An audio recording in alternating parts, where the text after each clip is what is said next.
No, no, no. I say it barely missed our gas lines there. Dang. It came from over there. That's one hell of a explosion. Ow!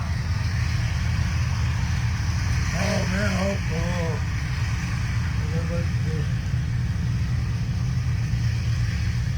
God dang.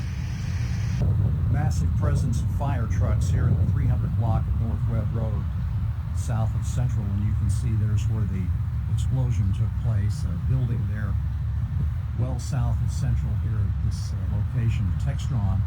Quite a few fire trucks and ambulances here. We have reports of some injuries, but no word on the extent. You can see on the left side of the screen there the building has collapsed there in the center.